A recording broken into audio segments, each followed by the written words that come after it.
CIBIL സ്കോറും അതുപോലെ CIBIL ഹിസ്റ്ററിയും നല്ലതാണ് എന്ന് പറയുമ്പോൾ ഒരു 720 മുകളിൽ സിബിൽ സ്കോർ ഉണ്ടെങ്കിൽ മാത്രമാണ് അതിനെ നല്ലതായിട്ട് നമ്മൾ കൺസിഡർ ചെയ്യുന്നത്. സ്കോർ മാത്രമല്ല, നമ്മൾ മറ്റുള്ള എല്ലാ ലോണുകളിലും നോക്കുന്നത് പോലെ തന്നെ ഹോം ലോണിലും ഹിസ്റ്ററി ഡെഫിനറ്റ്ലി അവർ നോക്കും. UK-ലും US-ന്നും ഒക്കെ ഇപ്പോൾ നമ്മളെ വിളിച്ച് NRIs, സ്പെഷ്യലി NRIസിൻ്റെ കോൾസാണ് അങ്ങനെ വരാറ്.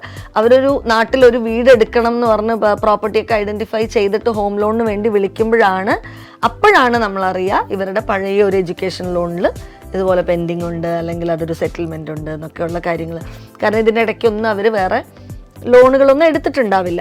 അപ്പോൾ ഓട്ടോമാറ്റിക്കലി അവരുടെ സിബിലിലൊരു പ്രോബ്ലം ഉണ്ടാവും. അവർക്കും ഈ പറഞ്ഞ നല്ല റേറ്റ് കിട്ടാൻ പോസിബിലിറ്റി വളരെ കുറവാണ്. മിക്ക കേസുകളിലും ഈ ലോൺ തീരുമ്പോഴേക്കും 60 years കഴിഞ്ഞിട്ടുണ്ടാവണം. അപ്പോൾ ഒരു 30 വയസ്സുള്ള ആൾക്ക് ലോൺ എടുക്കുകയാണെങ്കിൽ മാക്സിമം കിട്ടുന്ന ടെന്യൂർ 30 വർഷമാണ്.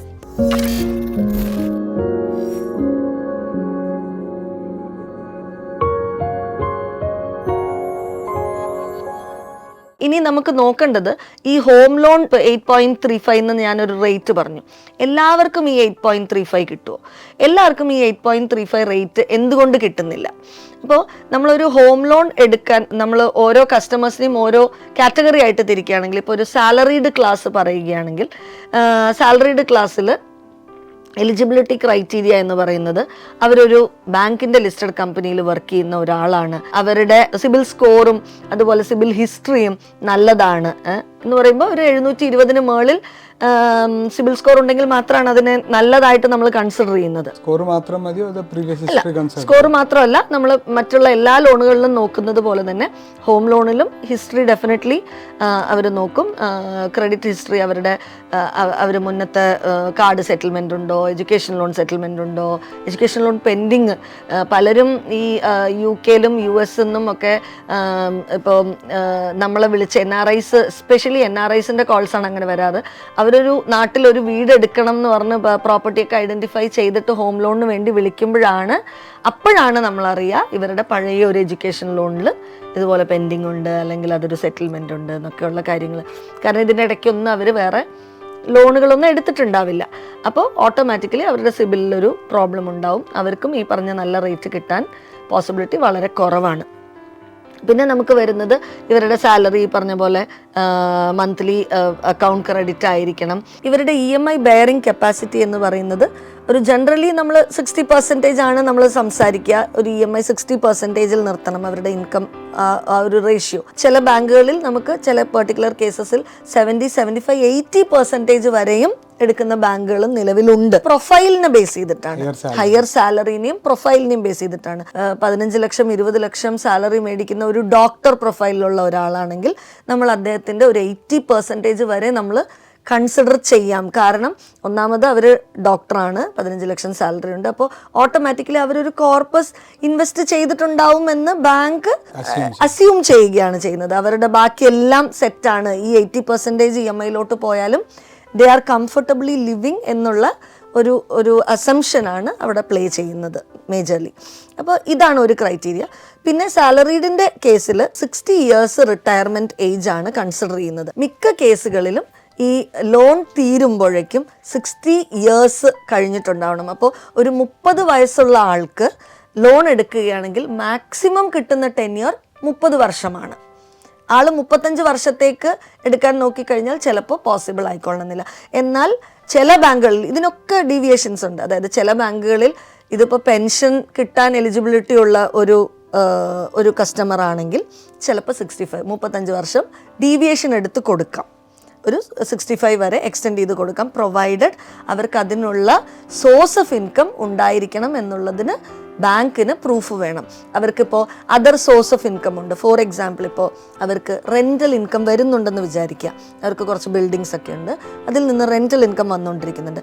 ഇതെല്ലാം ITRൽ ക്ലിയർ ആയിട്ട് കൊടുത്തിട്ടുണ്ടെങ്കിൽ ബാങ്കിന് ആ ഒരു റെന്റൽ ഇൻകം കൺസിഡർ ചെയ്യുന്നതുകൊണ്ട് വിരോധമില്ല. സ്പൗസിന്റെ ഇൻകം കൺസിഡർ ചെയ്യാം. ഇപ്പോൾ മാരീഡ് ആണ്, സ്പൗസും ഈക്വലി ഗുഡ് ഒരു പൊസിഷനിലാണ്, അവർക്കും അത്ര തന്നെ സാലറി ഉണ്ടെങ്കിൽ ഡെഫിനറ്റ്ലി ബാങ്കിന് അറിയാൻ പറ്റും ഇവർ ഈ ഒരു EMI പേ ചെയ്യുന്നത് കൊണ്ട് ഇവർ കൺസ്ട്രെയിൻ ആവില്ല, കാരണം വൈഫിൻ്റെ സാലറി ഉണ്ടെന്നുള്ളത്. അപ്പോൾ അങ്ങനെയുള്ള ഫാക്ടേഴ്സും കൂടി കൺസിഡർ ചെയ്തുകൊണ്ടാണ് നമ്മൾ സാലറീഡ് ക്ലാസ്സിന് 60 above ടേം കൊടുക്കുന്നത്.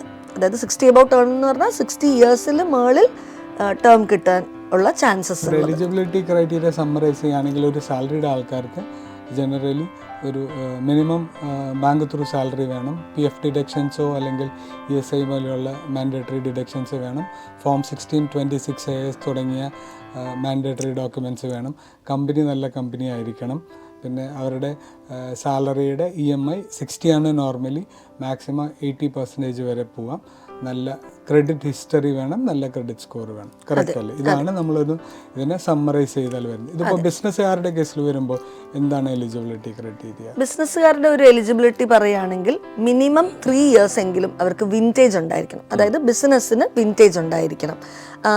ഇത് ബാക്കി ഏത് ലോണിന് അപേക്ഷിച്ചാലും ഉണ്ടാകുന്ന പോലെ തന്നെയാണ് ലോസിലുള്ള ഒരു ബിസിനസ്സിന് ഹോം ലോൺ കിട്ടാനും പ്രയാസം തന്നെയാണ്.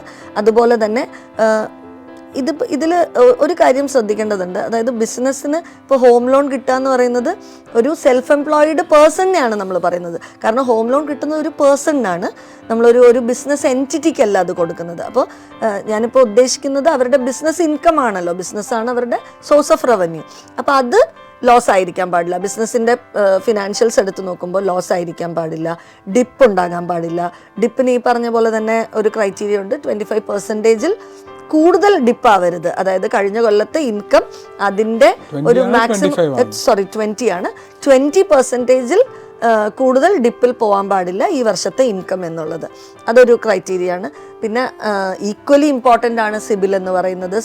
സിബിൽ സ്കോർ നല്ലതായിരിക്കണം. അവരുടെ ഇതിലൊരു ചെറിയ പോയിന്റ് കൂടി ആഡ് ചെയ്യാനുള്ളത്, ഈ സിബിൽ സ്കോർ നല്ലതായിരിക്കണം എന്ന് പറയുമ്പോൾ ഒരു 800 സിബിൽ സ്കോർ ഉള്ള ഒരു സാലറീഡ് പേഴ്സൺ, ഒരു പെർട്ടിക്കുലർ പൊസിഷനിൽ ഇരിക്കുന്ന 2 വ്യക്തികൾ ഒരേ സമയം ലോണിന് അപ്ലൈ ചെയ്യുകയാണെങ്കിൽ ഒരാൾക്ക് ആളുടെ സിബിൽ 800 അബവും ഒരാൾക്ക് 700 അബവും അല്ലെങ്കിൽ 720 ആണെങ്കിൽ, ഈ 2 പേരും ഒരേ കമ്പനിയിൽ ഒരേ പൊസിഷനിൽ ഒരേ സാലറിയിൽ വർക്ക് ചെയ്യുന്ന ആളാണെങ്കിൽ പോലും 800 സിബിൽ സ്കോറിന് കിട്ടുന്ന റേറ്റ് നമുക്ക് ഈ 720 ഉള്ള ആൾക്ക് കിട്ടില്ല. അപ്പോൾ അതിലും സിബിൽ ഒരു റോള് പ്ലേ ചെയ്യുന്നുണ്ട് എന്നുള്ളതാണ്. അപ്പോൾ സിബിൽ അല്ലെങ്കിൽ ക്രെഡിറ്റ് ഹിസ്റ്ററി എന്ന് പറയുന്നത് വളരെ ഇമ്പോർട്ടൻ്റ് ആണ് നമുക്കൊരു best rate of interest, best solution കിട്ടാനായിട്ട്.